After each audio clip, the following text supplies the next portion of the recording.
नमस्कार दोस्तों, खोज की शुरुआत में आपका स्वागत है। भक्ति का लक्षण यही है कि मनुष्य संसार में रहते हुए भी जो काम करे वह प्रभु को अर्पण करता जाए और थोड़ी देर के लिए भी प्रभु को भूल जाने पर अनायास व्याकुल हो जाए।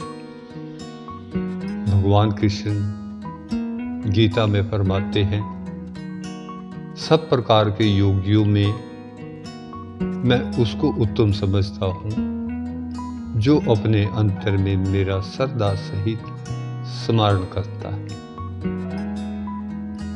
प्रेम भक्ति में मगन होने का दृष्टांत हमको ब्रज की गोपियों में झलक देता मालूम होता है। इसका वर्णन भागवत में आया है। उनका तन मन धन सब भगवान को अर्पित था। उनका मन दिन रात उसकी याद में डूबा रहता था और वे उसका गुणगान करती रहती थी। उनको भगवान हर जगह दिखाई देता था। उन प्रेम रंग में मगन गोपियों से भगवान ने फरमाया, हे गोपियों,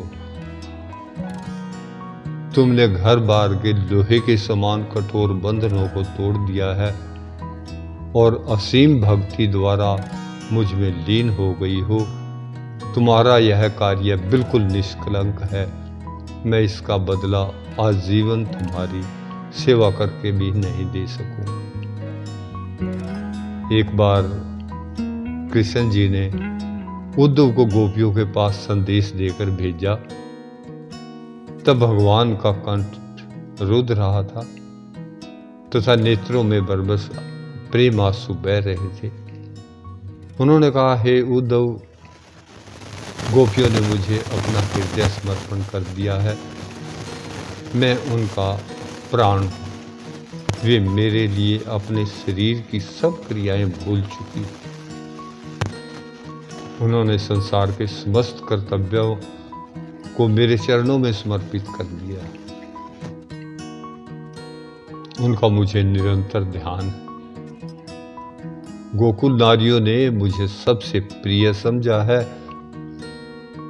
और मेरे वियोग में व्याकुल है।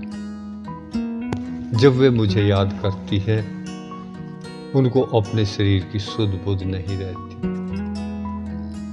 मेरे बिना वे ज्यों त्यों करके मेरे वापिस आने के संदेश की आशा में अपने दिन काट रही।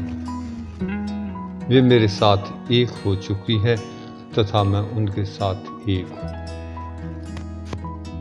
उद्धव ने ब्रज जाकर गोपियों को योग का उपदेश दिया,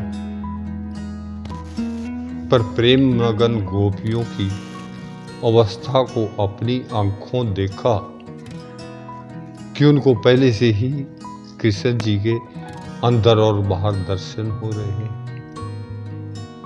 गोपियों के अपने मुख से उनकी अवस्था का वर्णन सुना। वो कहती है, हमारे हृदय में और कोई स्थान बाकी नहीं जहां कृष्ण जी के अतिरिक्त और कोई समा सके। हमारे तो रोम रोम में हरि है।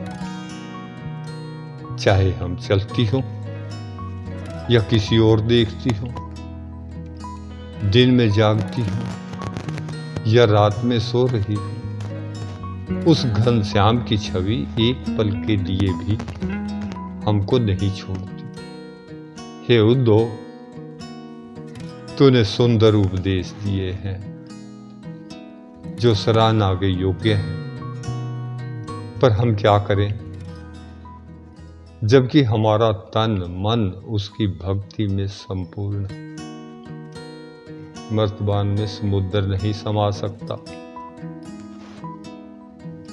श्याम सुंदर के मुख कमल के दर्शन के लिए आंखें तरस रही। हे उद्धव, हम योगाभ्यास के योग्य नहीं, हम अबला होने के कारण ज्ञान को क्या समझ सकती, हम किस प्रकार साधन करें। तो हमसे आंखें बंद करने के लिए कहता है। वे आंखें जिनमें हरि की मूर्ति बस रही है, ये मधुर रस भरी वाणी वाले वह दूत, हम तेरे ये धोखे के वचन सुनने को तैयार नहीं। तो हमसे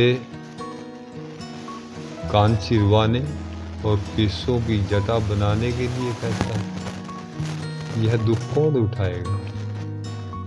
तो हमसे चंदन का लेप छोड़कर शरीर पर भभूति मलने के लिए कहता है। पर क्या तू नहीं जानता कि हम वियोग की अग्नि में जल रही हैं। वह भगवान जिसकी खोज में योगी तपस्या का कष्ट उठाते हैं तथा जगह जगह भटकते फिरते, वह हमारे साथ बस रहा है। गोपियों ने कहा, हे उद्धव, जा योग की शिक्षा उनको दे जो भगवान से बिछड़े हुए। यहां तो तू देख रहा है हमारे साथ उसका सदैव मिलाप है। हमारा प्यारा श्याम सदा हमारे साथ रहता है। भक्ति, प्रेम या इश्क समान रूप होते, लेकिन इनकी अवस्था में कुछ अंतर है। भक्ति एक बेइख्तियार परवाह आकर्षण है, बह जाता है जिसमें सब कुछ, यानी जो अपने प्रीतम के लिए उसके हृदय और बुद्धि पर अधिकार कर रखा, उसकी ओर खींच कर ले जाता है। यह है भक्ति। और प्रेम भक्ति की अपने प्रीतम में रसाई तथा उसमें लीन होने का रस, उसका आनंद लेता है। मालिक के साथ गहरी एकाग्रतापूर्ण लगाव या चाव और उसमें पूर्णतया बंध जाने का नाम प्रेम है। बहुत बहुत शुक्रिया जी, बहुत बहुत धन्यवाद। आपने मेरी बात ध्यान से सुनी। बहुत बहुत धन्यवाद, बहुत बहुत शुक्रिया।